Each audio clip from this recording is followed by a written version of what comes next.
What up, AFAM? Kitty here with atolavisuals, and we have a camera announcement today. Welcome back to the channel. My name is Kitty with atolavisuals, and the camera industry is sipping on that full frame juju. I don't know what's happening, but there's a ton of cameras being thrown here and here and here. You already know. You probably already heard of the Canon, the Nikon, and now Panasonic just announced their Lumix S Series. So they got two different versions. They have the Lumix S1R and the S1. So the S1R is 47 freaking megapixels. That already beats out my Sony, my beloved Sony A7R III in megapixel count. And then the S1 has 24 megapixels. That's just for starters. Other features that make this exciting is that it has 4K 60 and 4K 50p. Now, we don't know yet if there's crop mode on there. I know a lot of people are discussing the 4K crop modes with the Canons and being really disappointed. We don't really know the specs because they don't really give us a lot to work with. So for me, I've always looked into those Panasonic GH5s, GH5Ss. I have a lot of camera friends that talk madly about these cameras and how well they do, especially their image stabilization. I haven't dove into the GH5 system yet because I feel like as a videographer, it's really hard to just, change cameras because you invest so much into glass. I already have a Canon glass, I have Sony glass, and to switch over and get some Panasonic glass, it'd be a whole nother world, and I don't want to get rid of any cameras or lenses yet. Maybe this camera, I might dip my toes into the Panasonic system. Who knows?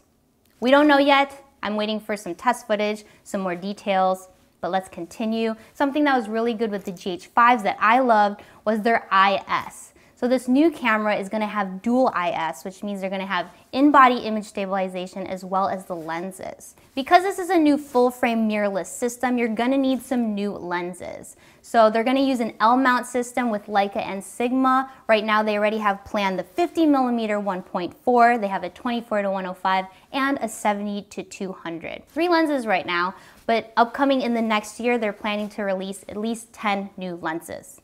So many new things happening, people. So many new things, and I don't even think Photokina has barely started. So something the other announced full-frame mirrorless cameras do not have is the dual card slots. One for XQD and one for SD, so if you want to back up your footage, if you want to shoot photos on one, video on the other, however you work, you're going to have those options. So if you're one of the shooters that depends on your camera to work in really extreme temperatures, know that they already took one and tested it in the South Pole. The frickin' South Pole, where it was negative 40 degrees and it tested fine. Now that we know that the body is solid, we don't really have a lot of hands-on test reviews just yet. They do, however, claim that they have the best EVF in the industry thus far. It's supposed to be the most natural to the eye.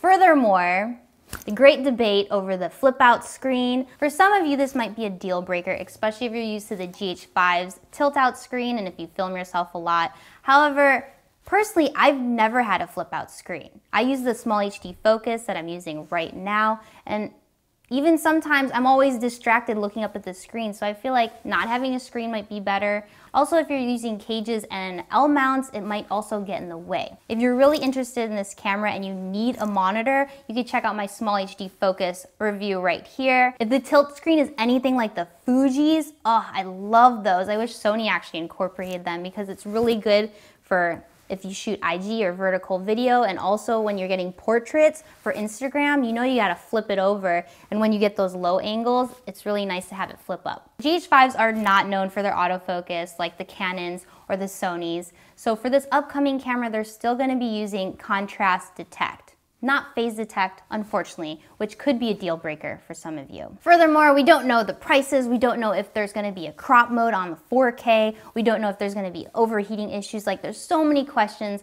that we're still waiting for. So I'm going to keep you updated. Let's see what else Photokina has for us this week. So if you're wondering when this camera is going to be released, they say early 2019. We don't know yet because this is still in development phase. They might change a few things.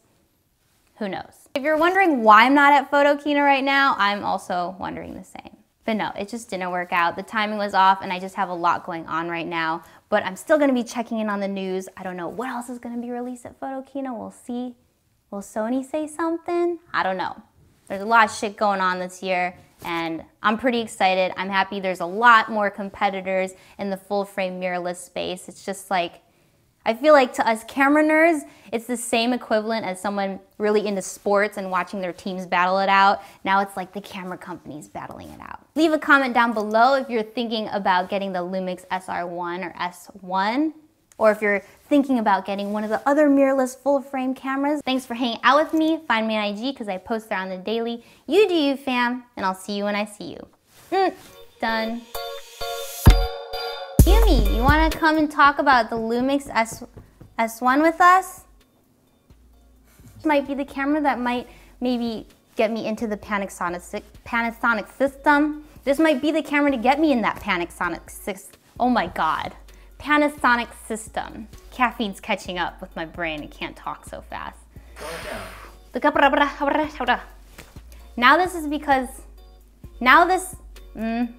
since this is because, I don't even know what I'm saying anymore. All right, later, bye. Camera announcements.